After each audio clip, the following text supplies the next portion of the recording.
հայ լինելը կարիք չունի ապացույցի, եթե բախտ է ունեցել հայ ծնվել։ Միայն դառնագին և դաժանագույն ապացույցը պահանջվում է այն ժամանակ,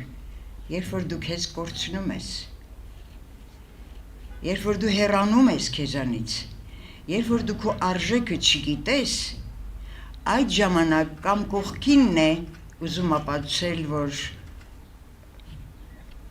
հայ է, բայց ինչու է այսպիսի հայ, կամ դու ես վերադառնում ինքդ քեզ և որոնում ես ապացույցներ։ Դա դառը ճանապարհ է իմիջայլոց։ Ես վերցրել եմ Սասնաձորեր պետականության խնդիրը, բայց ես ձեզ խնդրում եմ, ոչ թե ընդհանրապես հայոց պետականություն, այլ Սասնաձորերի պետականության նմուշ օրինակը։ Սասնաձորերը պետականության մոդել է տալիս։ Սա բոլոր ժամանակների հայոց պետականության մոդելը չէ։ Խորենացին հիշեք։ Ինքը ասում է հայկազուններս, հայկազյանները, սա այլ պետականության մոդել էր։ Արշակունիները, երվանդուններն էլ էին խորենացու մոտ հայկազունների մեջ մտնում և խորենացուն, որ մեղադրում են, որ ինքը շփոթում է, Տիգրան մեծը, ինքը երվանդյան Տիգրան մեծը գիտի, Կյուրոսի ժամանակակից, և ոչ Արտաշիսյան Տիգրան մեծը, Լուկոլոսի ժամանակակից, խորենացին չի սխալվում։ Նա հայկազունների մեջ է դնում, հայկազունը բոլորովին ուրիշ թագավորության մոդել է, ուրիշ պետականություն է։ Աշխարհում ուսումնասիրական, գիտական, մեծահամբավ, աշխարհատարած տեսություններ շատ կան։ Այս դեպքում էլ ինձ կներեք, մեծամիտ չեմ, ընդհակառակ, զոհ եմ բանագետ որպես բանահյուսան, բանավոր ժառանգության զոհ եմ, չեմ ընդունում, չեմ հետևում աշխարհի տեսություններին։ Լսում եմ ինչ է ասում իմ բանահյուսությունը։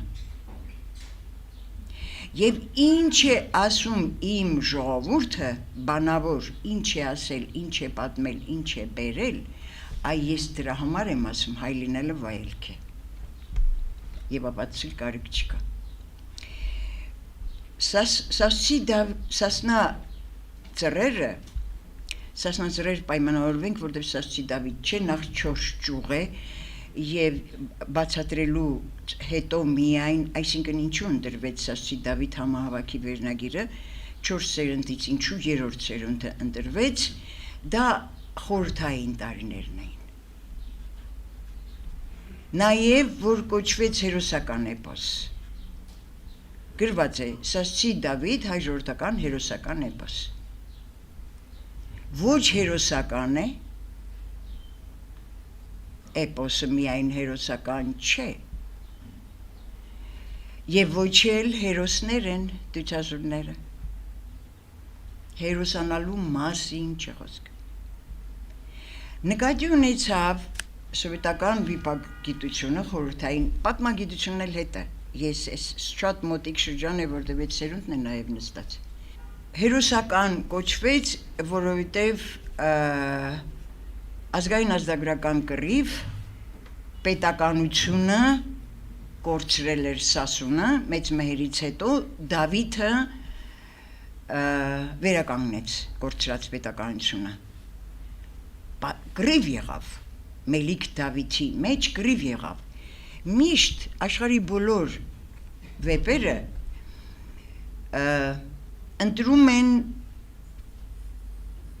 մենամարտի ձևը, մենամարտում են միշտ անհատները և առաջին դեմքերը։ Այստեղից սկսած որևէ ժողովրդի պատմություն ինքնին չէ և մենակ չէ,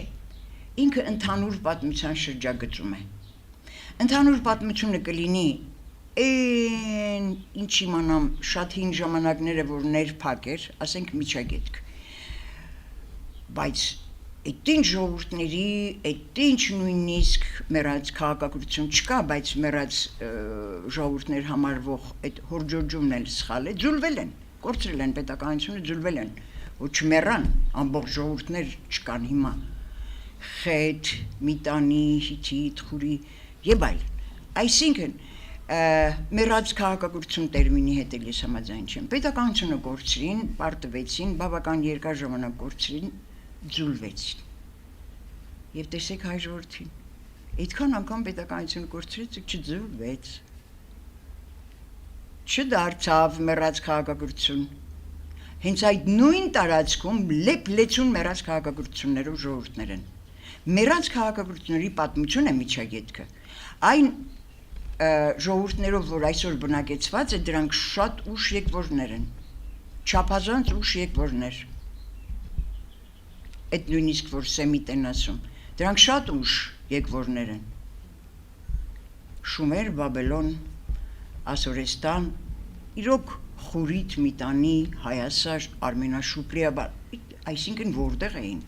արաբներ, անգամ հրեաներ, այսինքն ամբողջովին մեռած քաղաքակրթությունների տարածք է, եւ երբ որ ասում են արևելք, այսօրվա այդ միջագետքյան տարածքը Փոքր Ասիա, Առաջավոր Ասիա, բոլորովին այն արևելքը չէ, բոլորովին այլ կերպարի մեջ է, միակ վկան, միակ տարբերությունը այդ արևելք կոչվածից հայերն են, միակ Այն հնագույն արևելք, այսինքն միջագետք, որ ասում եք, միակ մնացածը հայերն են։ Բացեք ցանկացած ուսումնասիրություն, հնագույն պատմության եւ այլն եւ այլն։ Հիմա որևէ ժողովուրդ իր պատմության մեջ ինքը այո ներփակ է, այո ինքը փակում է։ Սասնա ծռերում դարպասներ կան Սասունի շուրջը։ Պարիսպներ կան, փակում է ինքը, բայց ինքը մենակ ինքը իրենով իր պատմությունը ոչ, ինքը ընդհանուր պատմության մեջ է, որևէ էպոս նաև իր ազգային ընդհանուր պատմության մեջ է, եթե ես ասում եմ մոդել, ինքը ընդհանուր պատմության մեջ է, Եվ հենց միայն վեպը, եթե ելնելու լինենք, այսինքն չկա ազգ, որ միայն ինքը իր պատմությունը իր ձեռքով գրել է եւ վերջ։ Ուրիշներն էլ են գրում, ոչ միայն մեկնաբանում։ Հենց էպոսի համար երկու երկիր, երկու պետությունը պարտադիր պայման է։ Պարտադիր։ Մեկ պետությամբ էպոս չկա, որ մի երկիր է։ Ուրեմն, երբ որ մենք ասում ենք, որ յուրաքանչյուր ազգի էպոս, հիմա մեր էպոսի մասին է խոսքը, որ ազգի հայելին է էպոսը, նույնքան եւ դիմացի երկրի հայելին է։ Երբեք քաղաքացիական կռիվների վրա մանավանդ հայ ժողովուրդը, ես ասում եմ հայ ժողովուրդ լինելը վայելք է, հայ ժողովուրդը անհնար է չի ընդունում եղբայրասպան կռիվ։ Ներքին կռիվների վրա բեպ չի ստեղծվում, երկու երկիրը պարտադիր է։ Եվ ահա, ովքեր են այդ երկու երկրները, որպեսզի մենք պատկերացնենք, ինչ է նշանակում երկու երկիր, պատմությունն էլ ի վերջո, պատմագրությունը նաև, մեկ ժողովրդի պատմություն չի, միշտ շրջակա երկրները բոլորը մասնակցում են, պատմագրությունը, պատերազմների, թագավորների, պետականությունների, բախումներ եւ այլն, պարտություններ, հաղթություններ։ Ես որ ասում եմ չմոռանամ ասել, հերոսական միք կոչի, այնքան հերոսական կռիվներ են եղել պատմության մեջ, հայոց պատմության մեջ։ Չկարծեք, նաեւ ներշնչում են, որ 600 տարի, թուրքի ոտի տակ, կորցրել ենք պետականությունը, չգիտենք ինչ բան է, դրա համար ժողովուրդը չգիտի պետականությունն ինչ է, յանի թե իբր թե թողնում են ժողովուրդը կառուցի, ինքը չգիտի 600 տարի պետականություն չուներ, հիմա ոնց ինքը դառնա քաղաքացի, ոնց ինքը կառուցի պետություն։ 600 տարի տասնամյակ չկա, որ խաղաղ է եղել։ Միշտ է եղել ազգային ազատագրական կռիվներ, մշտապես ըմբոստություն։ Գիտեք ինչու, սա ինքնին արժեք է, բախումը, երկու ժողովուրդների, երկու երկրի միջև բախումը որևէ ազգի ազգային արժեք չէ, սա ինքնին արժեք է, ազգից դուրս է, սա քաղաքական արժեք է։ Եվ պատկերացրեք, հակացուցված ազգ որպես քաղաքական մակարդակ։ Ինչ արժեքներ բերում է էպոսը, դրանք ազգային արժեքների համակարգում չեն, դրանք ընդհանուր քաղաքակրթական արժեքային համակարգում են։ Այսինքն վեպը ցույց է տալիս քաղաքակրթությունների բախում, կրոնական պատկանելության հիմքի վրա կլինի, լեզվական, ազգային, իր ընդհանրապես քաղաքակրթական տարբեր մակարդակների մասին է խոսքը, քաղաքակրթական բախումների մասին է խոսքը։ Այս քաղաքակրթական արժեքների մեջ էպոսը իր առջև դնում է և լուծում է այդ ամենադժվար լուծելի ամենադաժան խնդիրը, ստեղծել հաշվեկշիռ քաղաքակրթությունների միջև։ Խորհրդային վիպագիտության մեծագույն, իբր թե հազարամյակները քիչ էին դռները փակել մեր առջև, լավ են արել, որ փակել են, արժանք չենք, որ արժան լինենք կբացեն։ Եվ եթե պատմագրությունը, նաև պատմագիտությունը կողմնորոշվում է ընդամենը և առաջին հերթին գրավոր արձանագրված փաստերով, փաստացի գրավոր արձանագրված, և գրեթե բանի տեղ չի դնում բանավորը, այսինքն որ ծագումնաբանական հիշողություն է դա, ինքը իր առջև անընդհատ փակում է դուռը, և հիմա խորենացի երևույթը հասկացեք, ընտրեց բանավոր աղբյուրը, շատ է հայտնի, հենց այնպես ասում են, Կողթան գավառի գուսաններ, փանդիրները ձեռքին, էլ Վահագն, էլ Հայք, էլ Բել, էլ Տիգրան մեծ, էլ Արամ, էլ Արագեղեցիկ Շամիրամ, բանավոր աղբյուրը բերեց, ինչու գնաց, սա ամենամեծ գաղտնագիրն է խորենացու, ինչու գնաց այնտեղ, ինչու է այդ գիտելիքը որոնեց հնագույն ժամանակներում, ինչու հենց հայերի հետևից գնաց բանավոր ուշությամբ ինչ են պատմում, և երբ որ ինքը բերում է, ինքը ստիպված էր Միչայլոց ծննդոցը կազմել, հայոց ծննդոցը կազմել Աստվածաշնչի ծննդոցով,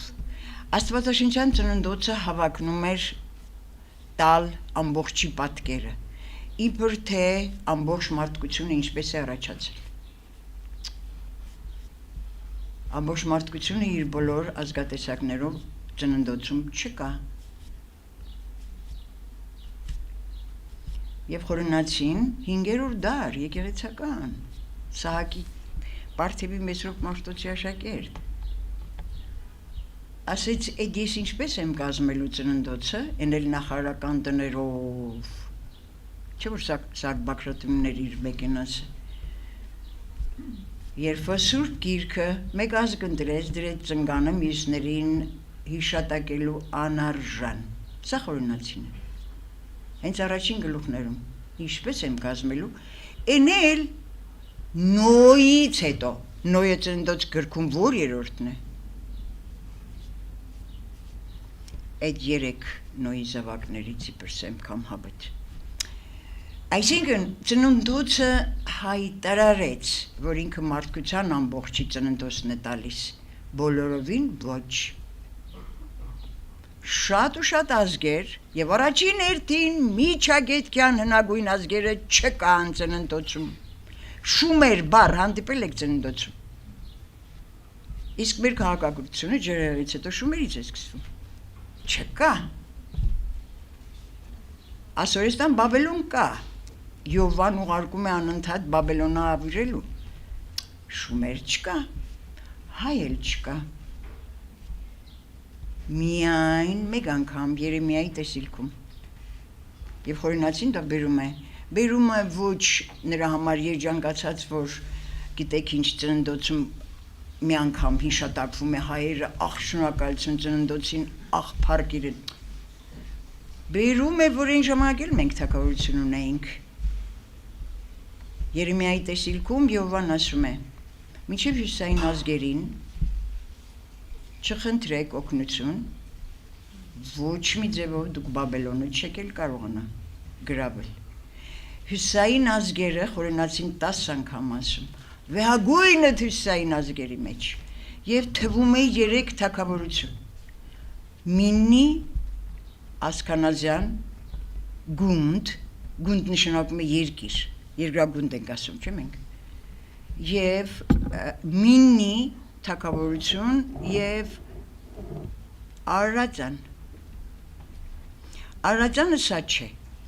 Մեծ հայքի Արարատյան դաշտավայրը չի։ Կորդված Արարատն է, ինչպես որ այնտեղ Արարատ անունով լեռ կա Վանա լճի հարավում։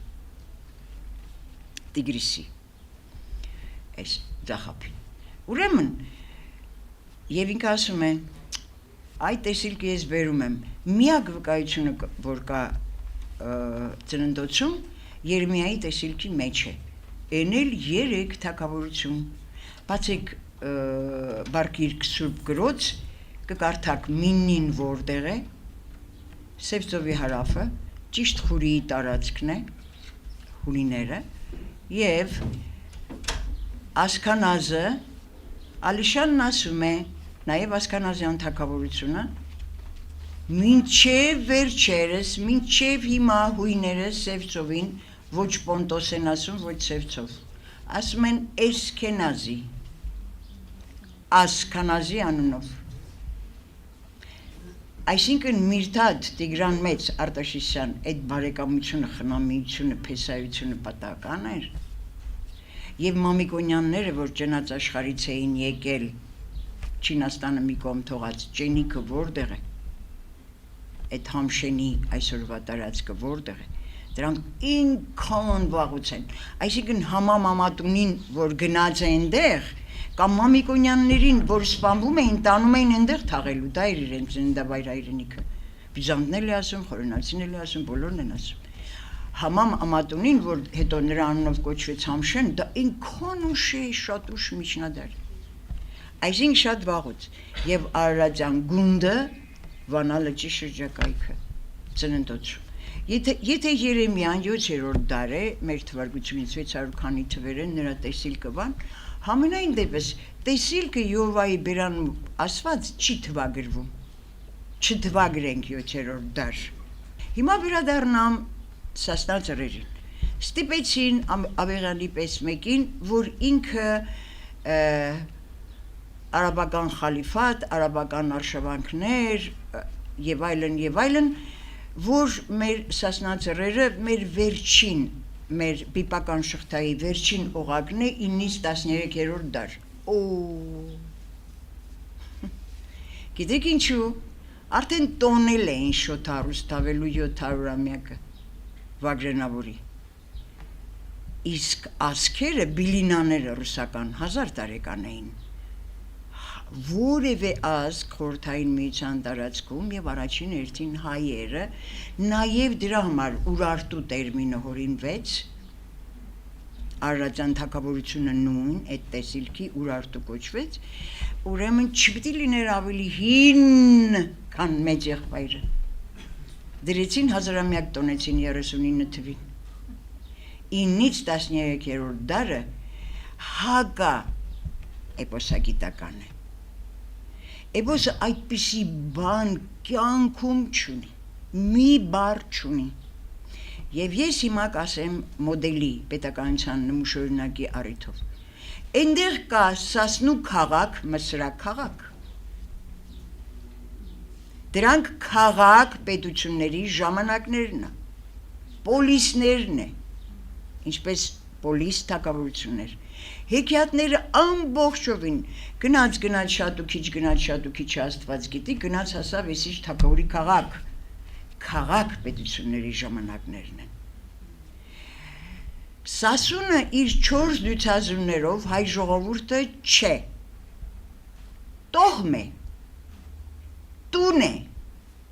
Սասնա տուն է կոչվում, և տուն բառը մեռնելիք բառ է հայերենում, նախարարական տուն, տոհմական տուն,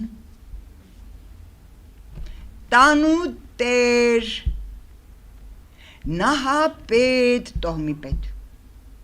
հայկնել էր նահապետ, Սասնաձրեր էին ժամանակներն և կապացեմ, այսինքն մեկ քաղաքի շուրջը, Սասունի շուրջը Պարիս քաշելը բերդ էր, Սասունը բերդ էր, Պարիս քաշելը դա հենց քաղաքպետություններին է վերաբերում, հետո էլ մեծ քաղաքներ, մեծ թագավորություններ էլ բերդերով, Պարիսներով անին, 3 տակերանի Պարիսները, եռապարիսպ էր անին, աշտարակներով և այլն և այլն, 9-ից 13-րդ դար անհնար է, դրանք միջնադարյան պետականության մոդելներ են, Բագրատունիները, 9-ից 13-րդ դարը Բագրատունիներ են, վիթխարի, թռիչք, հզոր պետականություն, ոչ մի կապ չունի Սասնաձրերի հետ, ոչ մի կապ չունի, այդ պետականության նմուշը, այսինքն էնել ուշ միջնադար, վաղ միջնադարը մինչև 5-րդ դար է, նույնիսկ 3-4 դարերն են վաղ միջնադար համարվում, Սասնաձրերը բացարձակ չի տեղավորվում այդտեղ, և երկրորդը, ամենակարևորը, եթե դուք բանագետի աչքով եք նայում, ոչ գրականագետի և ոչ պատմաբանի, և ոչ այնտեղ բառերի, հանդիպող բառերի, Բաղդադի խալիֆը որն է, իսկ Մսրը Եգիպտոսն է, Մսրամելիքը, Մելիքը էլ թագավոր է նշանակում, Մսրը Եգիպտոսն է, Հայաստանն էդ երբ է եղել սահմանակից Եգիպտոսին, կամ էդ ինչ հարաբերությունների մեջ է եղել, մինչև այլ Մսր են ասում, ամենակարևորը պետք է բանավոր ժառանգությանը ավանդական, գրավոր ժառանգությունն էլ է ավանդական լինում, պատմագրությունը ավանդական ժառանգություն է, բանավորի մասին է խոսքը, միայն բանավոր փոխանցված, Խորենացուն հասած, Բյուզանդին հասած, Ագաթանգեոսի ամբողջ լուսավորչի վեպը Տրթատի, ամբողջ ժողովրդի պատմած տեսիլքներն է, նախկին տեսիլքն էլ բոլոր վերագրվեց լուսավորչի, այդ նույն ձևով, երազները, տեսիլքները լուսավորչի, դրանք բոլոր գիտելիքները հնագույն են, և ահա, առասպել, հեքիաթ, պատմական զրույց, պատմական ավանդություն, դա իր ստեղծման ժամանակն ունի, ոչ վաղ միջնադարը, ոչ առավել ևս ուշ միջնադարը, այդ մտածողության համակարգը այլևս չունի, պահում է, հասկանում է, բանալիները որոնում է, նմանակում է, գրական հեղինակները հեքիաթ են հորինում, բայց ինչ կապ ունի, հեքիաթ հորինելու ժամանակները անթվակիր ժամանակներ են, մեր էպոսը հենց այդ ժամանակներում է հորինվում, որտև նախահոր մասին է խոսքը, ցեղապետ, նահապետի մասին է խոսքը, այն ժամանակներում է, և պետականության մոդելը, այդ տան մոդելն է, ազգը տուն է, մեկ տուն է, տրված է տարածք, մեծ է, փոքր է, թագավորները, որ պետականության ժամանակ կկորցնեն, կավելացնեն, կգումարեն տարածքները, տուն է, տուն բառը բացառիկ ամուր նստած է պատմագրության մեջ, հատկապես բանավոր ավանդական ժառանգության մեջ։ Եվ նույնիսկ ասացվածքների մակարդակում հայ ժողովուրդն ասում է տուն շինողին տուն մի շինի, ինքը գելնի կշինի, տուն քանդողին տուն մի քանդի, ինքը գելնի կքանդի։ Այնքան անքաղաքակիրթ, հակացուցված, քաղաքակրթության ցածր մակարդակի վրա հրոսակային ցեղախմբեր, ժողովուրդներ, շատ մեծաքանակ եկան և քանդեցին քաղաքակրթության տունը, որը միջագետքն էր։ ու պատկերացրեք հայ ազգը պահեց ու մնաց միակ վկա նաև տեր։ Պահեց այդ տունը, ոչ միայն Հայաստան երկիր տունը պահեց, միջագետքյան քաղաքականությունը պահեց հնագույն գիտելիքների մակարդակում։ Առասպելները միայն եւ միայն ճշգրտայգույն դիտարկումների հիմքի վրա կառուցված գիտելիքային համակարգ է տիեզերքի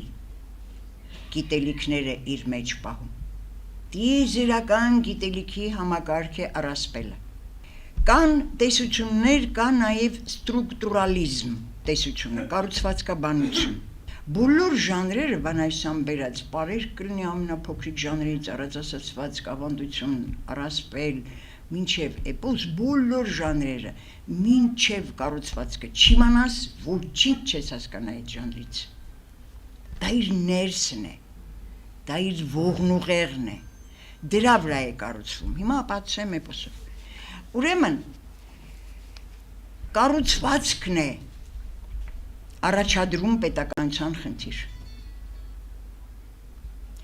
Սասնա ծռերը 4 հիմնական թեմաների վրա է կառուցվում։ 4 սյուներ, որի վրա կառուցվում է էպոս կոչվող շենքը։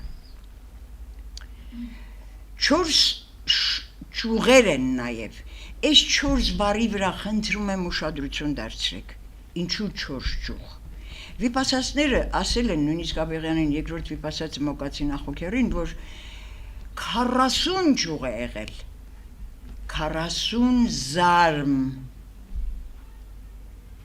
Խորենացին քանի զարմ է բերում թագավորական, դրանք զարմերն են։ 7 ճյուղ շատ ավելի են ասում, բայց բոլորը չգիտես ինչու պատմում են 4 ճյուղ։ 7 և 40-ի մասին վկայություններ կա։ 4-ը խնդրում եմ ուշադիր եղեք իր բոլոր ոչ կաբալիստիկայի սիմվոլներով, թվային սիմվոլներով խնդրում եմ, ուղղակի հենց վերջինը 4 ավետարաններ է ենթադրենք, պարականոն ավետարաններ էլ շատ կան, աշխարհի 4 կողմերը,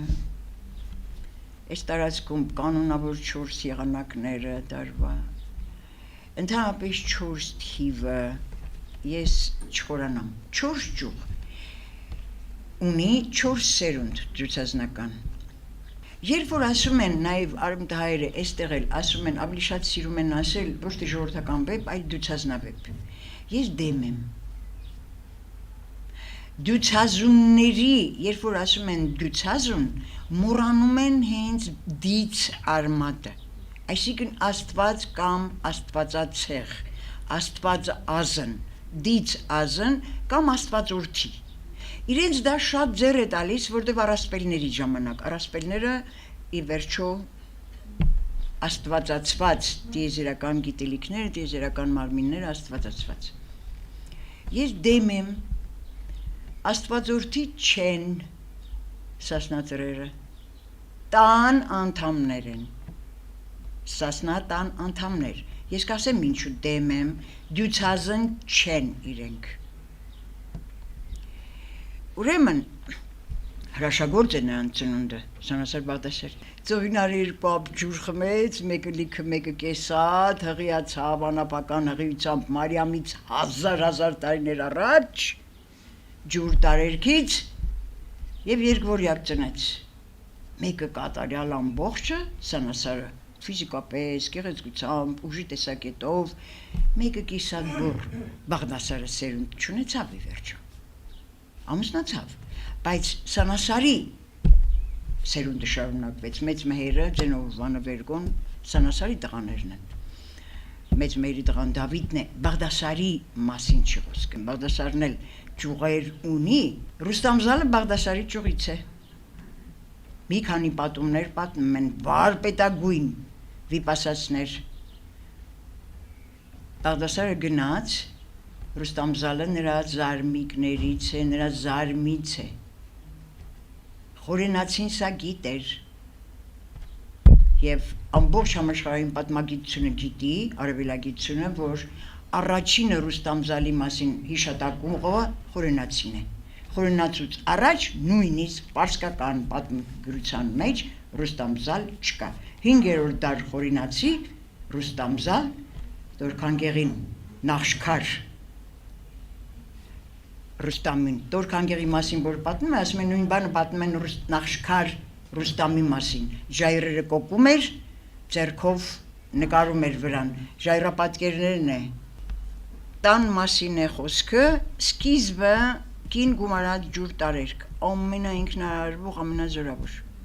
արարչագործ տարերք, ջուր տարերք, 4 տարերքից ամենահզորը Միչելոց։ Եվ ավարտը մի հատ տեսեք, փոքր մերը փակվել է ագրավու քարում, դուրս գա այն ժամանակ պայմանները տեսեք, երբ անձինը ծնանի, անմերը մեռնի, աշխարհ ավիրվի նորից շինվի, շատ քիչ պատահում է, երբ Քրիստոս գա դատաստան, այն մյուսն էլ ցորենի հատը ինչա դառնալու, գարու հատը ինչա դառնալու, սրանք ժամանակից դուրս նորից причудливое воображение, այսինքն մի հատ նենց շատ ծիծաղելի մի հատ երևակայության արդյունք է։ Այդ դեպքում Հովանու հայտնությունն ինչ է։ Քրիստոսը գալու է նորից դատաստան։ Դա չի կարելի հենց այնպես խոսել գիտելիքի մասին։ Չգիտես, ասա չգիտեմ, խնդրի դռներ բացվի կբացվի։ Կամ դու չբացես, եթե հարգանքով վերաբերվես, եկող սերունդները կբացեն։ Եվ ահա իմ էպոսի քաղաքակրթական զարգացման աշճանների բանաձևը 4 սերունդ են, չէ, յուրաքանչյուր հաջորդող սերունդ 7 անգամ ավելի հզոր պետք է լինի, քան նախորդը։ Սա քաղաքական առաջընթացի պայմանն է։ Սանասարը հզոր էր։ Մեծ մեհերը 7 անգամ ավելի հզոր էր, քան Սանասարը։ Պետական մտածողությունը եւ պատմական իրատեսությունը, էպոսը նմուշ է պետական մտածողության, պատմական իրատեսության եւ այլն։ Մեր էպոսը սկսում է վայրեջքից։ Դա պատմության օրենքն է։ Լինում է վերելքի ժամանակաշրջաններ, շրջափուլերով է։ Լինում է վայրեջքի շրջափուլեր։ Միշտ հաջորդում են իրար, դա միայն հաջորդի դեպքում չէ։ Խորինացին էլ սկսում վայրեջքից։ Մեր անիմաստասեր թագավորները մի հատ գրավոր չարձանագրեցին։ Ես ոնց եմ կազմելու սկզբից մինչև քո օրերը մեքենասի հետազրույցում։ Վայրեջքից է սկսում։ Նրա նմուշը, պետականության նմուշը, հայկազունների հիմնած պետականություններ, Տիգրան Մեծներ, ասում է դրանից ավելի, այսինքն հպարտություն վայելք, դրանից ավելի սիրելի բան կա, քան Տիգրան Մեծին թագավոր որպես իր ստեղծած թագավորությունը մինչև իր զորքի հակուկապը նկարագրելը։ Մտքով էր կշռում ամեն խնդիր, հավասար էր պահում նժարները, չմոռանամ ասել, ժողովուրդ ամբողջի մասին, կատարյալ ամբողջի մասին ճշգրիտ պատկերացումը պահում է միայն բանավոր հիշողությունը, բանավոր ժառանգությունը։ Պատմագրությունը վերցրեք, թագավորների, սպարապետների պատմություն է, զորքով էր չի լասվում։ Շինական ասվում է, այդ Ադոնսն էլ է ասում, Աբեղյանն էլ է ասում, ես էլ եմ ասում, ոչ մի դասակարգի մասին էլ պատմությունը մանրամասն չի բերում, խորենացին բացառություն է, Արտաշեսի դրած ոչ միայն սահմանակարերով է հողատարածքների, այլև եւ առաջին Տիգրան Մեծից սկսված Երևանյան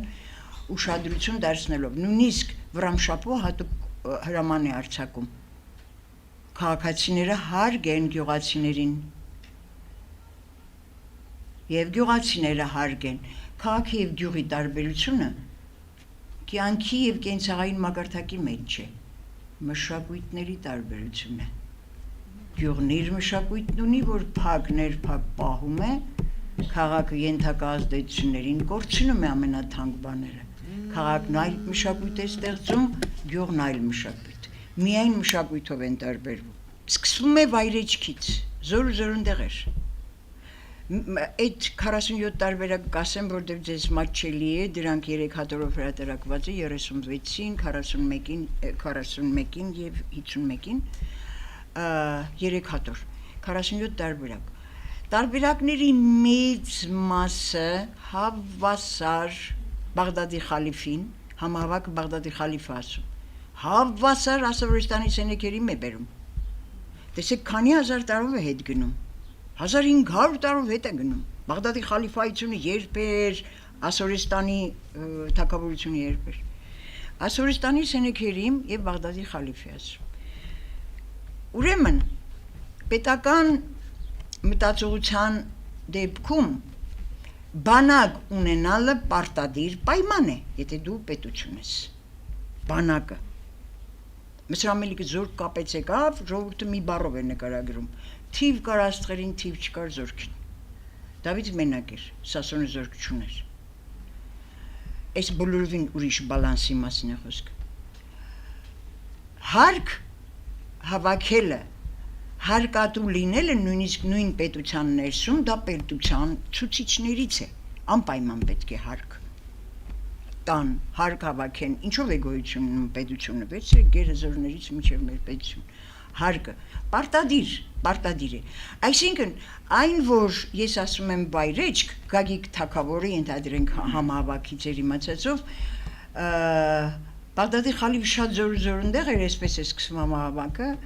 Գագիկ թագավոր պակաս զորեղ էր, 7 տարին մեկ գալիս էին հարկ էին տանում։ Եվ նաև ուշադրություն դարձրեք, հարկի հետ միասին պարտադիր գերիներ։ Սասունից քարսուն կնիկ երկար կնիկ ուղտեր բառնան, քարսուն կաղջ կնիկ երկան աղան, քարսուն սիրուն աղջիկ մելիքի ոտքերը մասաժանեն։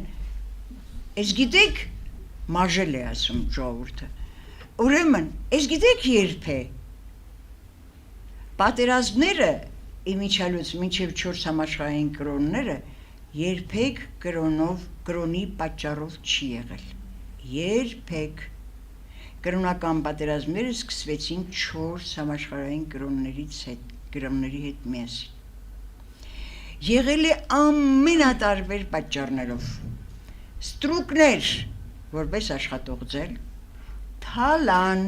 հարստություն դիզելու և հզոր պետություն ունենալու և տարածքներ գրավել,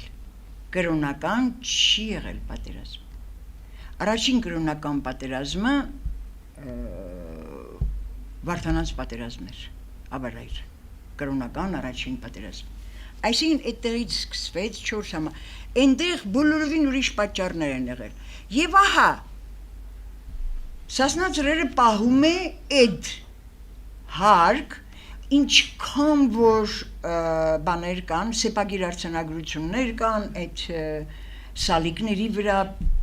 բոլորը այդ հաշիվներն են, ինչքան թալան, ինչքան հարստություն, ինչքան գերի, ինչքան ստրուկ, ստրկատիրական, հռոմը բան, այսինքն դրանք այնքան տարրական պատմական գիտելիքներ են, Սասնա ծրերը այնտեղ է, հարկ են հավաքում 7 տարին մեկ, նաև գերիներ են տանում, տեսեք որտեղ է ինքը, որ ժամանակներում է ինքը, բայց ազգային տեսակ և կրոնի տարբերությունը կա, այսինքն Սասնա ծռերը, ես ասի, որ ինքը բալանսի խնդիր ունի, քաղաքակրթական բալանսի խնդիր է դրել իր առջև և ուզում է լուծի, բայց ինչպես պետք է լուծի ի սկզբանե դրված մի խախտված հաշվեկշիռ, ինչպես պիտի լուծի։ Իրար դեմ կանգնած են առաջին միջադեպից սկսած հզոր Բաղդադի խալիֆ կամ Ասորստանի սենեքերին տարածապաշտ, նվաճող, հարկի տակ դնող, գերիներ տանող։ Սա այդ տեսակն է պետության։ Եվ Սասնա ծռերն ասում է, դա իրավունքն է, պետական մտածողությունը տեսեք։ Եթե Բաղդադի խալիֆը ուզում է, որ իր երկիրը հզոր լինի, Եվ Գագիկի երկիրը կամ Հայաստանը երբեք իր հզորությանը չհասնի, դա Բաղդադի պետական իրավունքն է։ Երբ որ Սանասար Բաղդասարը ծնվեցին Ծովինարից որպես ապօրինի զավակներ եւ այլն, Բաղդադի խալիֆը ինչի համար էր անընդհատ ուղարկում դահիճներին ջալլատ գնա մոր վիզնել կտրի, տղաների բիզնել կտրի, ես խաբար չեմ իրենից, ինքը ասեց 40 տարի ինչ չմոտենաս, մեր ազգի օրենքն այդպես է 7 տարի, 3 տարի, չեմ ինչ, բայց ինքը որտեղից է հղիացել, ես չեմ հանդուրժի այդ ապօրինի եւ այդ ամբարո կնոջը եւ ապօրինի զավակներին։ Երբ որ ջալլատը դահիճը եկավ առաջին անգամ, Ծովինարը դեռ չէր հղի էր, չէր ծննդաբերել,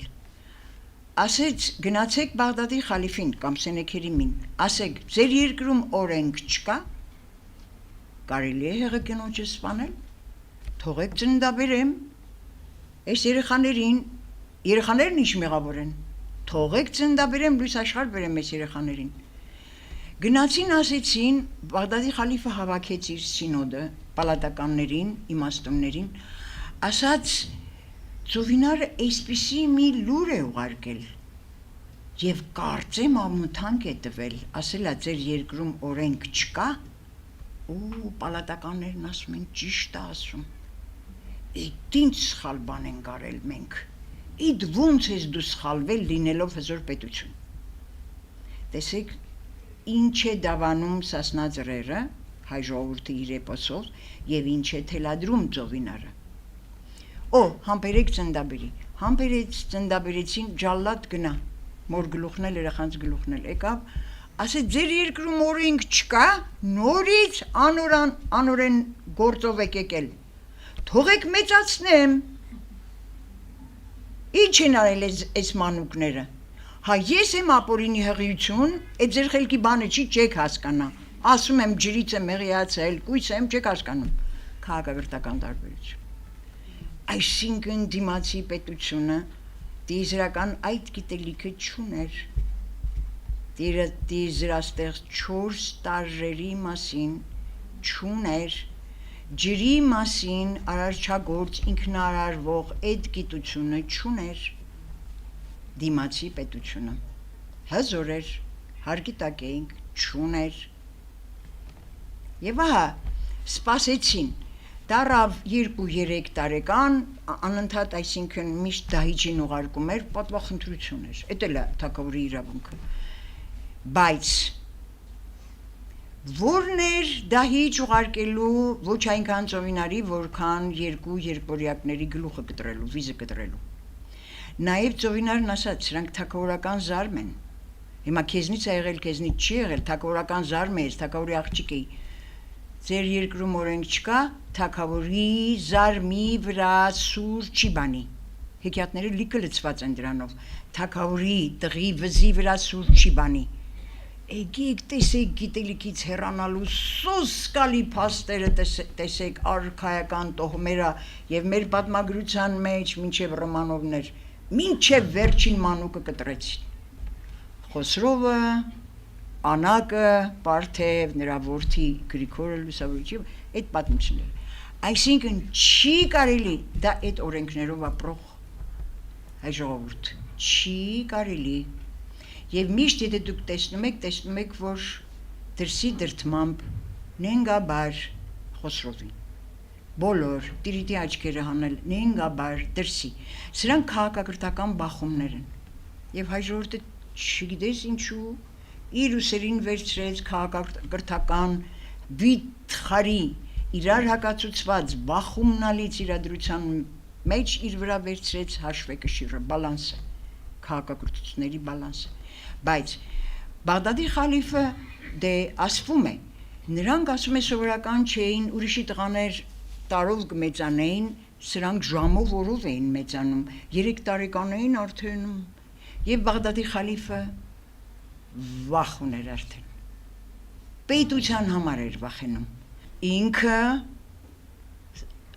ահ ուներ, նախ Ծովինարի ծագումը ուրիշ էր, արդեն առաջին միջադեպից նժարը դրել էր էպոսը, երբ որ հարկահանները տեսան Ծովինարին, գնացին Խալիֆին ասին քուտուն Չավիրի, չունի սոսկի արծաթ, քուչինապեիտ կավել ոսկի արծաթ, գագիկ թակավոր, այն տեսագարստություն ունի, մենք տեսանք ուշաթափվեցինք, դու տեսնեիր կմեռնեիր, և ինչ, աղջիկ մի կար թակավորի պալատի պատշկամբ, կանուկ էր, արվին կսեր դու դուրս մի գա, ես եմ դուրս գալու, սա արտաքին գեղեցկության նկարագիր չէ, բոլոր ամբողջ բանայությունը բանաձևերի արվեստ է, բանաձևերով է ինքը խոսում, երկար բարակ չի նկարագրում, և այդ բանաձևերն են հենց փակ դռները հազարամյակների։ Հեքիաթներում, երբ որ այդպիսի մի գեղեցկություն ունի, Սանասարը որ գնաց դեղցունց ամին բերելու, ասում էին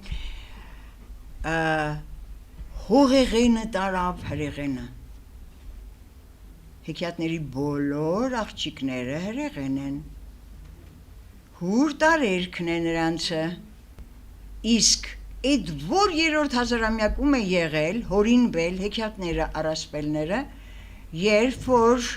հրեղենը, այսինքն հուրը և օդը իգական սկզբի տարերքներ են, ջուրը և հողը արական։ Ծովինարը ուրեմն ինչ տարերք էր, որ միացավ հանդիպակաց տարերքի հետ պիտի միանար, իր տեսակի հետ չեր միանա ինքը։ Ինքը հուր էր միացավ ջրի հետ ուրեմն։ Հուրնիկ հրեղեն էր, երբ որ ասում էր արվին կասեր դու դուրս մի գա, ես եմ դուրս գալու։ Դրա տակը ամբողջը տիեզերական բարդագույն գիտելիքներ են։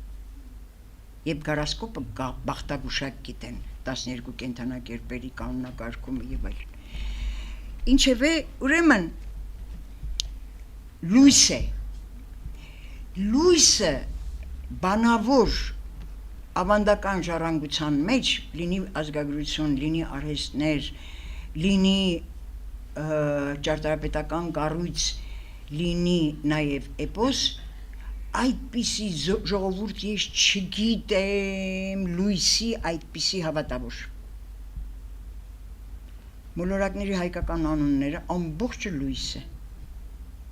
լուսնթակն ու լուսաստղը չասեմ, արուսյակին ժողովուրդը լուսաստղ է ասում, փայլածուն, հրատը, երևակը, սրանք բոլորը իրենց, այսինքն լույս, և ես միշտ բերում եմ, ես ուրախ եմ, որ տարածվել է հեռուստատեսային հաղորդումներով, միայն հայ ժողովուրդն է, որ առավոտվա ողջունի բանաձևը բարի լույս է, բոլոր ժողովուրդները բարի առավոտ է, և արևմուտքը և արևելքը, և պատասխանը Աստծու բարին, ես այդպիսի լեզու չեմ պատկերացնում ժողովուրդ, որ պատասխանը լինի Աստծու բարին։ Ընդհանրենք ռուսերեն Բոժե դաբրո, այսինքն որ ինչ,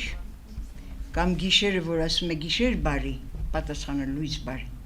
գիշերվա մեջ լույս կա, լույսի մեջ գիշեր, մութ, այդ բինար հասկացությունները, խաբար լույս և այլն չար բարի։ Հիմա, տալիս է բոլոր իրավունքները դիմացի, հակառակորդ, թշնամի երկրին տալիս է բոլոր իրավունքները, այո, իհարկե հզոր պիտի լինի, իհարկե Բաղդադի խալիֆը պիտի վախենա օրեցօր մեծացող Սանասար Բաղդասարից, գելնին գլուխը կուտեն, կնստեն Բաղդադում թագավոր, ուրեմն Բաղդադի խալիֆայություն կամ հզոր պետականություն չլինի, պետականության համար է վախը, ոչ թե պատվարժանը, ինձանից չեն այդ երեխեքը բիջ են, հարևան երեխեքն էլ էին Սանասար Բաղդասարին ասում բիջ, հետո ինչ, պետականության մասին է վախը, նույն վախը ունի Մելիքը, երբ որ Դավիթը դեռ ծծկեր, Ձենովանը կապեց Քուրգիկ Ջալալու վրա, ուղարկեց Մսր, ասեց Իսմիլը մհերին կնիկություն է արել 7 տարի, այստեղ ոչ մի ծծմեր չի դիմանա իրեն, ուղարկեց Իսմիլը տիրություն կանի։ Մսրա Մելիքը 7 տարով մեծ էր Դավթից և անընդհատ վախ ուներ։ Իր եղբայրն էր փոքր, վախ ուներ։ Մարիետի օծ ու ձակ է դրա, այդ իմ գլխակերն է։ Գլխակեր ինչ է նշանակում։ Կելնի իմ տեղը կնստի, պետականության պահելու, պետականությունը հզորացնելու, տարածքներ նվաճելու, այլոց հարգի տակ դնելը, սա ցավում է իմ էպոսը, բայց աշխարհի դրվածքը սա է։ Եվ ինքը չի բացառում, ախ ինքն է ուժեղը, ախ ինքն է օրինապաշտը, ախ ինքն է քաղաքակիրթը, դիմացի երկրները իրեն քաղաքակրթական տարրական օրենքներով հակացուցված են, բայց ինքը չի զրկում նրան այդ իրավունքից, բայց ամենակարևոր մի բան, ամեն ինչ տալիս է, բոլոր իրավունքները տալիս է, Իսմիլ խանումը Իմիջայլոց չտեսնված մայրական գութ ունի Դավթի նկատմամբ, անընդհատ կռիվ է անում, իրա որդու Մելիքի հետ կռիվ է անում, իմ ծծիկատ կուպերնին, հարամեղնի, ինչ է գուզես ես երեխուց, պալատականները, այն որ ոսկին ու կրակը դնում են փորձում են և Դավիթը ձերքը տանում է ոսկուն, հրեշտակը շորատալիս կրակ, որն էլ վերցներ իր տարերկներ, ինքը հուրազն է, հուրը կրակն ոսկին, այսինքն արևի խորհրդանիշներն են, որն էլ վերցներ իր տարերկներ վերցնելու, ընդեղ ընտրելու բան չկար Դավիթին, վերցրեց դրեց բերան, ձեռ իրիցավ, լեզուն իրիցավ, եղավ թլված, պալատականները բոլորը ամոթանք տվին Մելիքին, ասեցին մի մատ երեխա է, ամբողջ աշխարհը կթքի մեր երեսին և առաջին հերթին քո երեսին, որ դու մի թիքա հացի համար այս երեխին արեցին արատավոր, Իսմիլը ինչ անեցք, մայրական գութը ուրիշ է, էպոսի նկարագրի խնդիր չի դնում, Իսմիլ պետական մտածողը մսր հզորացնող տիրուհին ուրիշ է, բոլորովին ուրիշ է, այսինքն չի բացառում, որ Մսրում էլ պալատականներ կան, շենք ու շնորհքով, այդ արժեքները որ կան, որ մարդկային են և նաև ազգային են, բոլորի մոտ կա, պետականության տարբերության մասին է խոսքը, նրա մոդելը ուրիշ է, տարածապաշտ նվաճող, հարկի տակ դնող բռնացող, մեր մոդելը հայրենապաշտ ազատագրող, բռնություն, ստրկացում չհասկացող, Էսա մեր մեղքը, որ այդքան ծեծ ենք կերել, բապտյուտ էինք, բայց Աստված նաև դրա համար պահեց մեզ, և ահա կշերկը դրվեց հենց առաջին միջադեպից, եկան տեսան գնացին Բաղդադի խալիֆին ասեցին, Բաղդադի խալիֆը մեկ վայրկյան անգամ չմտածեց, դե գնացեք աղջկաներ բերեք, գնացին ասին գայիք թագավոր, Բաղդադի խալիֆը հարգը չի ուզում, ասում է 700 տարվա հարգը քեզ լինի, քո աղջկան տուր իրան կնության, ստվուստ է, ապրանք ինչ է, ոյմ աղջիկը ապրանք չի վերցնում եմ 7 տարվա այդ ոսկու բանի հետ, առեք ձեր ոսկի հարցատ գնացեք, պալատականները նստան խորհրդի, շատ դաժաներ, չենք տա, թորոսից սկսած, ամբողջ ազգով կկոտորվենք աղջկան չենք տա, այդպես էլ է եղել, չի երկարացնեմ նրանց բանակցությունները, վարդապետն ասում է, մի աղջկա համար ազգ մի կոտորենք, էդ ինչ պետական մտածողություն է, պետականության պահելու մասին է խոսքը, ոչ թե մի աղջիկ զոհաբերելու, և դե գրականությունն ասում է, ախ, ծովինար գնաց, սեփական կամքով իր անձը զոհեց, ով ասաց, որ զոհեց, ինչա ծովինարը զոհ է, մեռավ ծովինարը, թե նրանից ծնված երվորյակները մեռան, զոհեց Բաղդադի խալիֆին, դա գրական հայաց գրականագիտական մոտեցում անկարելի է, ոչ կրոնական, աստվածաբանական, փիլիսոփայական, որևէ բան այսօր միայն ինքիր մեջ պետք է բացեք, լսեք ինքը ինչ ասում, ելավ պալատ ծովինարը, հայրիկ ասեց, որ քո աղջկա մասին է խոսքը դրա համար ես հավաքել ժողով ես անում, որոշում ես, ախ իմ եղբայրն էլ այսպես ակլորացել է, չեմ տա, աղջիկ գերիներ են տանում, այդ որ ես քո աղջիկն եմ դրա համար ես դեմ կանգնում սիրտը ցավեց, ես գնում եմ կնության, ազգը և պետությունը պահի, բայց 3 պայման եմ դնում, և ինչ է 3 պայմանը ծովինարից,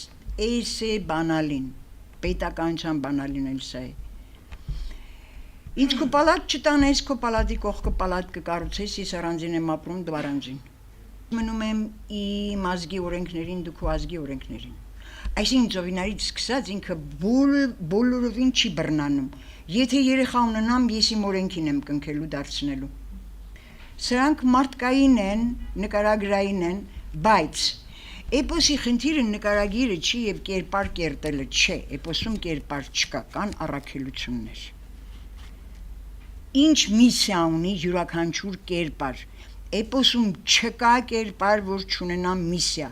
արտատեր բառավն էլ միսիա ունի, Դեղցունցամը միսիա ունի, փոքր մեհերի գուհարը, խանդութը, ծովինարը, դե ինչ միսիա ունի, Իսմիլն էլ միսիա ունի, Քերիթորոսը, Ձենովան, բոլորն ունեն միսիա, բացի 4 միսիա ունեցողները ամենաառաջն էին,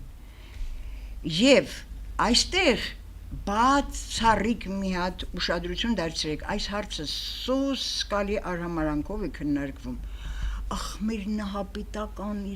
ընտանիքը ախ դարելա մի հատ շան վիզը գծած շղթա չի թողնում ազատություն, գինդերային բառն չի հասկանում, տակը ինչ ասես ու սխալ հասկանում, միղայասու, այդ գենդերով ուզում է քննարկի բոլոր ազգերի իրավունքին, իմ էպոսը արդեն տվել է, ես էլ եմ տալիս, մեզ չի վերաբերում դա,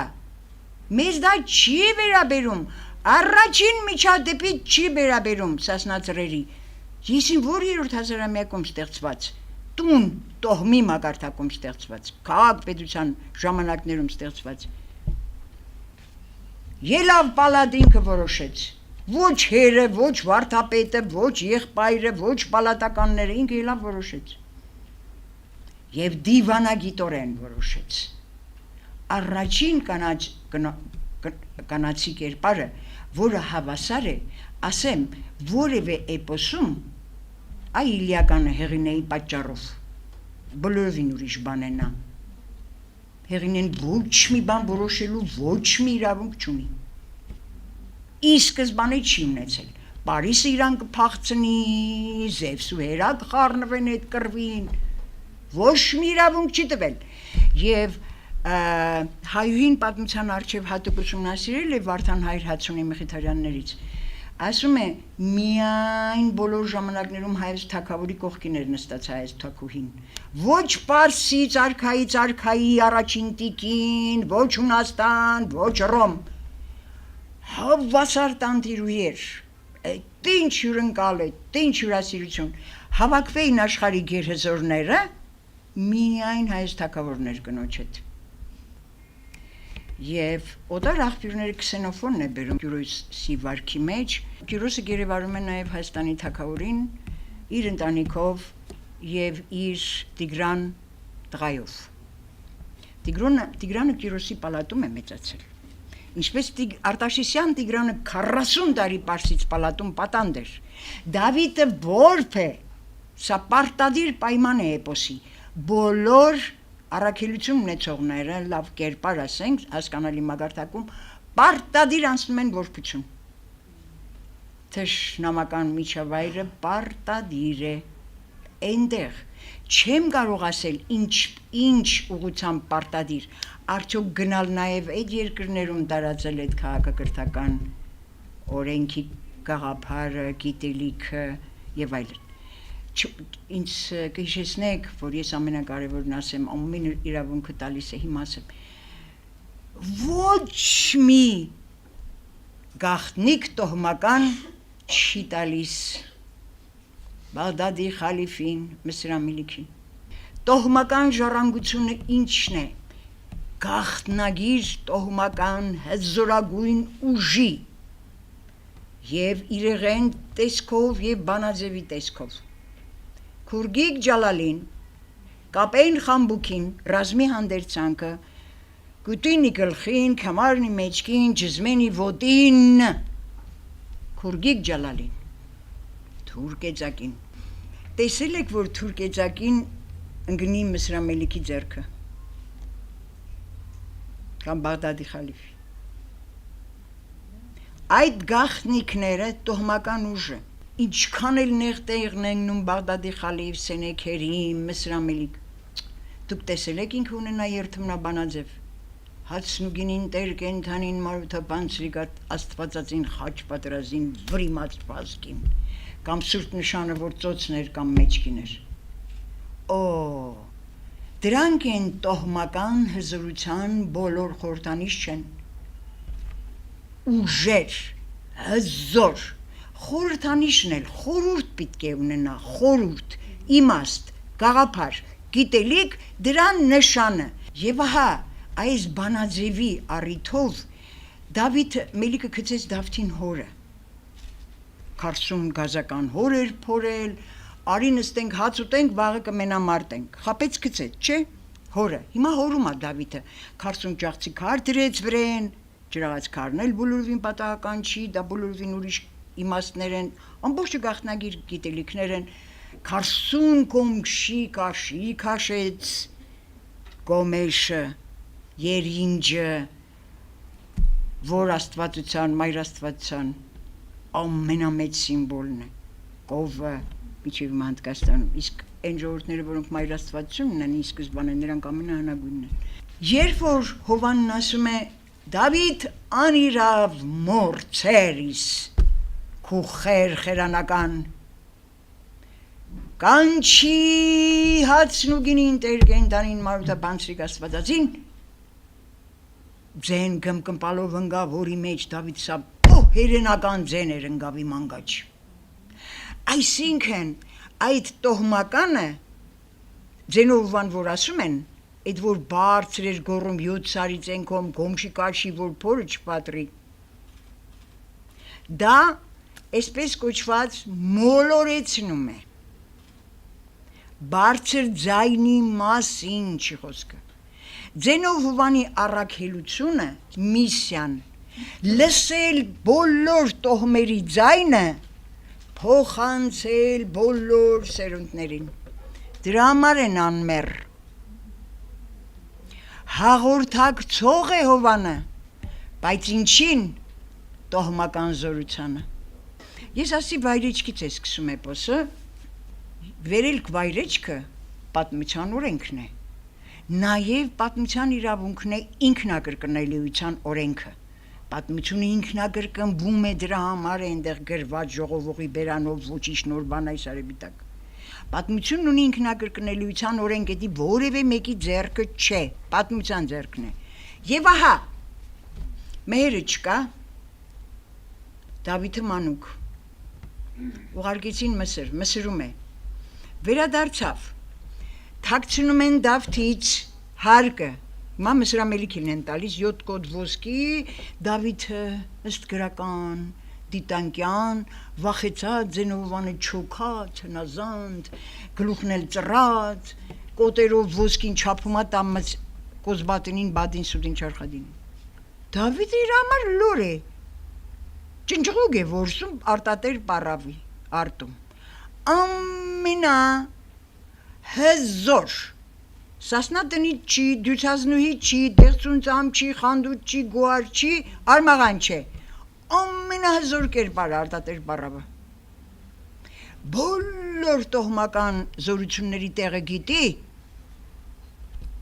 գնակ ու ողբոր փողպատ բռնի թող ինքը ասի, գրողում աուտիս, քու ճնջուղ լորեք է մտեի մարդի մեջ, որսենող ես գնակ ու հոր որսասար, նան է, որի կանիցիս, իմ իչայլոց ուշադրություն դարձրեք, օրինապահ բացառիկ 4 սերունդը սասնատան, բացառիկ մեծարանքով մեծերի հանդեպ, ոչ մի անգամ խոսք չեն դարձնում, խոսքը գետին չեն գցում, բացառիկ հնազանդ և հարգալից տոհմական հզորության մասին է խոսքը։ Ենթարկվելում այդ գել ու գազան որբ Դավիթը, որ Մսրամելիքի միսը բերանն էր տալիս 2 տարեկանից սկսած, հոլը բերցրեց, ֆռցրեց, տվեց ձախ ծերի մեջ, արավապեպի, քցեց երկին գնաց միջև հիմա գնումա չի գալիս։ Միլիկ ասեցից խայտարակ գալից ինձ։ Գնացել էր հոլ խաղալու, Իսմիլն ասեց լացալին մետ երեխուն, քիչ ես դանում հետդ մի քիչ սիրտը բացվի, դաշտ տար։ Գնաց նստեց հոլտուն, այդ 2 տարեկան Դավիթ։ Ասես գնացեք հոլ տնեն հանեք, հիմա ես հոլը խփեցի 1000 կտոր կլինի դա։ Գնացին 4 փալևան, Դավթի թևերից բռնեցին տեղից չեն կարողանում շարժել։ Գնացին մելիք ոնց որ բարդի ծառը ասես քոկահան արա։ Այդ երախոն չեք կարողանում տեղից հանել։ Ասում է դու տենց մնաց, սրանից լավ որ չկա։ Տամ 1000 կտոր անեմ իմ գլխակերն է։ Ասում է Էգերիսի մարդ կքանդիս թլոր Դավիթ, փռիմ քու լենք, լամ քու երգենք։ Քուրոսկին կոդերով եք չապետանիմ Մսրամիլիկ։ Ինչ կոդ, ինչ ոսկի։ Էմալ։ Գնա հոր փողպատ տես։ Բռնե ու հոր փողպատ։ Իմալ, մենք ոսկի հարստություն ունենք նանե։ Ունիք Մսրամիլիկն եք տանի։ Իմ մեկ աղջիկը տարել է գերիներ հավաքի, գոմ դուրփագե, այն մեկ աղջիկ մեկ արդունիմ տարել է։ Իմ Միչայլոց արտատեր պարավին չի կոչվում։ Արտ նշանակում է երկիր։ Այն տարածքը, որտեղ իր տունն է։ Արտը միշտ տան շրջակայքում է։ Երբ որ մհերը փոշմանում է գնալը Մսր, որ տեսնում է մելիքը ծնվեց, Իսմիլ խանունը դրել է ծնգանը, խաղացնում է, ասում է. մեր մեռնիքի Մսրամիլիկ, սասնա օջախ փչացնես, Մսրա օջախ կայնեցնես, մհերը դրսից տուն է մտնում, լսում է, ասում է, ադի, դր ձակա մչավ գտին, դու էդա պաներ ուրիք սորվեցնիս։ Ես գնացի Իսմիլ, ես եսա տեղ կեցող չեմ, ասում է քու քեֆնիս, գնա, կուզես գնա, Իսմիլին մհերից պետք էր հզոր ժառանգ ծնվի տղա, գնա, մհերն եկավ նստեց ճամփին, խփեց ծնկանը, խփեց աչքերին, ասեց իմ աչքեր, կորցուցի եկա, խալխի արդ ջրեցի կանչծավ, իմ արդ թողի ջորցավ, սասունը դեռ ժառանգ չուներ, Դավիթ չէր ծնվի։ Դրա համար ինքն ու արմաղանը մեռան, որ Դավիթ ծնվի։ Սա ուրիշ խոսելուն է թե։ Եվ ահա, ուրեմն պետական խնդիրը բոլորովին ուրիշ է, պետական մտահոգությունը, նույնիսկ այդ հարկահանությունը, որ եկավ, ասեց հողբեր դու ծեր մարդես լավ չես չափում։ Այսպես ինքը չի տանում որսասար, ինքը չի տալիս Քուրգիկ Ջալալին, չի տալիս մհերի հանդերձանքը ռազմի, զենք ու զրա։ Ինչու կուսո են ասում ծենովվանին և վախկոտ, գրականագիտական տեսանկյունով։ Ներողություն, Դավիթը մանուկ է, երեխա է, պատրաստ չէ նստի թագավոր, համբերատար ու իմաստուն սպասում եմ, Դավիթը մեծանա, բայց ինչպես մեծանա, հայ ժողովուրդը պատրաստի թագավոր չի ընդունում, ինքն է մեծացնում իր ուզած թագավորին, արտատեր պարավը, օնեցկով խրատ է ամբողջը, այս պարավը նորից ղրգում է, քու որսեք է մտե իմ արդի մեջ, իմ տարվա ապրուշտ էդ մեկ արդներ, գնա քու հոր որսասար, կդրիչից գնա քու հոր որսասար որսենի, հաղորդակցողների մասին չմոռանա, բոլորը հաղորդակցում են, Քերիթորոսը կախարդ է, Ռամդար է, ինքը գիտի, երկնակար է տարբերում, սովորական քարից երկնակարը տարբերում է, պատահական Դավիթը վերցնում է քարը խփում է կողից մտնում այն կողից ելնում, ասում է ինչ քարեր գտի բեր, քերի ինչ գինամ կետնուց քարմը վերուց տվի, և դրանից է կռում թուրք էծակին պողպատ է սոլը և պողպատ է կորը Դավթի, այսինքն երկնակար, բոլորը գիտելիքների գաղտնի գիտելիքների տեր են, տեղցում ծամը, արմաղանը, բոլորը խանդութը, և ահա, պարավը, գնակ հողբեր փողբատ բռնե, գալիս է, հողբեր իմ հոր որսասարումի ես կերտամ լորա, գպռնեմ են պարվի արդ, ու մեն օրնձի անեց կա չորակեն է, Ինչ որսասար, ով սավ քեզի, կերտանք որսասար, ու քու սորվեսնող վիզ կոդրի, միշտ հովան է հետ ասում, պարավը սորվեսնում է, հովանն ասում է քու սորվեսնող վիզ կոդրի, ուրեմն սովորեսնող է պարավը, այդ ամեն տոհմական գաղտնիքները ինքը գիտի սովորեսնում,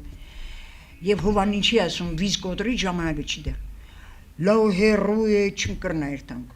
Քեզ կսպանիմ գշալգիմ կտանից ու վերջին շունչ կսի սդի է իմ հոր որ սասար։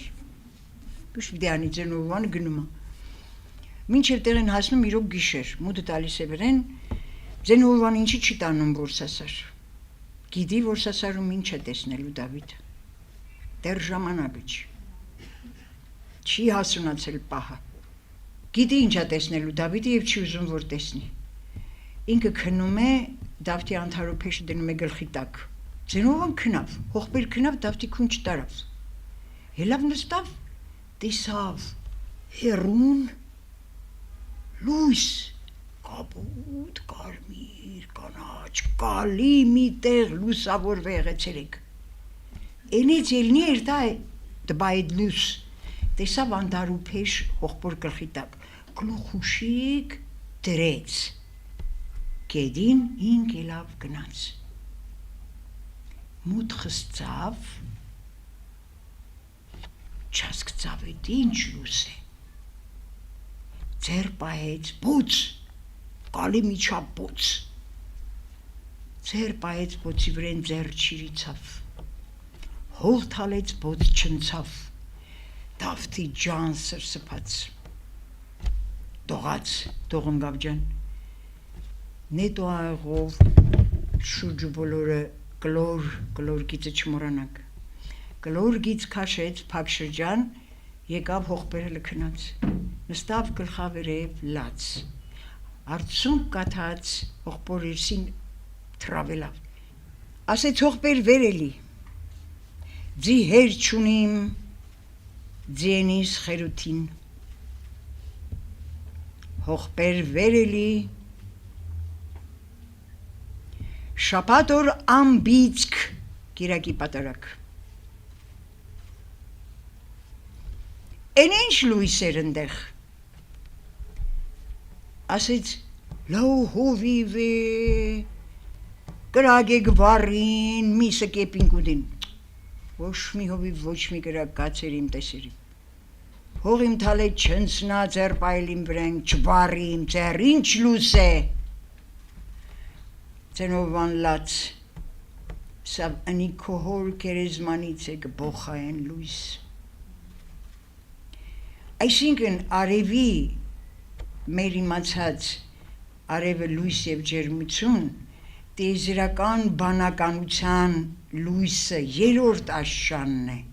դա մենտալ լույսն է։ Եվ ձեր խոնար ծառա ես միշտ ի սկզբանե էր բանն եւ բանն էր առաստված, դա լոգոսը չի, բանը բառը չի, բառի ձևով արտահայտվեց, դա տիեզերական բանականությունն է։ Եվ այդ տիեզերական բանականության գիտելիքն էլ է պահում անգրագետ իմ վիպասացները հազարամյակներով պատմող։ Սրբությամբ է պահում։ Եվ ասեց, եւ առաջին անգամ Դավիթը առանց որևէ մեկի խորհրդի, խրատի, միջնորդության, անմիջնորդ հաղորդակցվեց խոր ոգեղեն ուժի հետ։ Միայն դրանից հետո Դավիթը դարձավ պատրաստ գնալու Մելիքի հետ օր հասական կռվի։ Ինքը մենակ։ Եվ երբ որ ափսոսում է Ձենովանը, չի տալիս զենք ու զրա, էլի պարավն ասում է պարվի խնոցին հետզի, շեղպիկով կնա Մելիքի դեմ կռիվ։ Գնա հորողբոր, գնում ասում է հորողբեր իմ հերին չունի։ Քուսորվեց նեղ վիզ կոտրի, ինչ կու հեր մերը ամեն զենք զրա իր հանդերձանքը ռազմի, դրել եմ սնդիկի մեջ չոքի քու չոք զարգեդին աղոտ է, աղա չի ասցուն, արժանի լինեց սնդիկի դուրը ինք իրան կբացվի, չոքում է աղաչում է, սնդիկի դուրը բացում է, հակնում է և ասում է, ինչպես մուկ ընգնի թանի կարաս, այդքան մեծ էր վրեն, 7 խիդր բամբակ դրեց, կուդին, նոր, մեկ կերպ գլխով եղավ, 7 փատ կապեց գոդին, կրկաշ գնաց, թուրկեջագին, կրկաշ գնաց, 7 խիդր բամբակ, ջզմեկի մեջ, ոտնամանների մեջ։ Եվ ահա տեսավ թե ինչքան պակաս է մհերից Դավիթը եւ ափսոսած սկսում է ափսոսալ հազար ափսոս քուրգիկ ջալալին դոհալա դգո քուրգիկ ջալալին գաբեն խամբուկին ջզմենի ոդին կամարնի մեջքին թուրնի կեծակին Դավիթ սա ողբեր Ադեման բան ափսոսացիր ադի աբրանք է ադուրին զիչ ափսոսացիր քու վիզգ զարգիմ նոր կերտամ մելիքի դեմ կռիվ եւ Էտել են իմ վիպասած Միկին Մարտապիրումյան 81 տարեկան երկով հազար ափսոս նորամանուկ Դավիթի հետև մհերին եւ ահա Դավիթը տենց մուկ պատիթանի գրած նստած ձի վրա գնում է բայց տեսեք վիշտը ինչպես է նկարագրում ինչ Դավիթ մերեր էր Դավթի մեր այսին դեղցուն ծամը սանասարիկինը մդեր էր 7 հոդնեն 7 սենյակ 7 դրանեդև փակվեր էր արև չրդբե ուր գլխուն Դավիթ նստեց քուրգիկ ջալալին անցավ պալատի տակով Սասնաբերդի մհերի փող տվեց փչել մհերի փողից են ընկավ մամիկի անգաչ Տտսկաց տեղից ելավ շորերը մեն փթել էր թափավ վրայից 7 տարի սուկ էր պայել տեղից չէր շարժվել ոչ միայն պատուհան չէր բացել արև երես չէր տեսել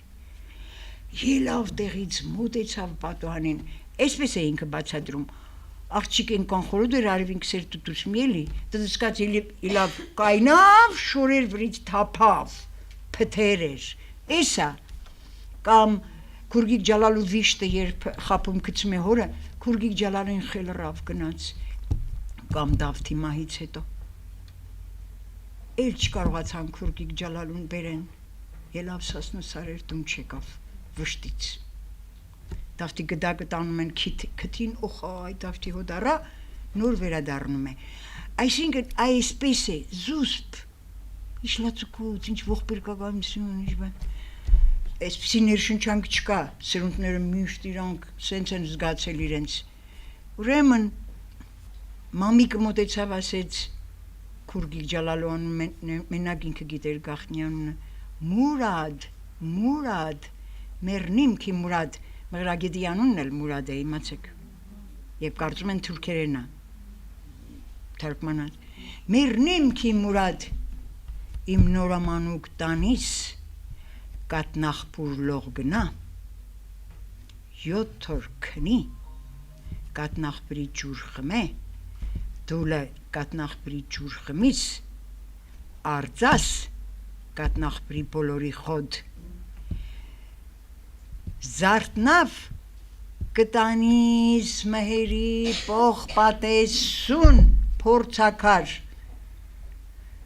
Թուր թղթալ է կդրեց կտանիս մսրամելիքի կռիվ,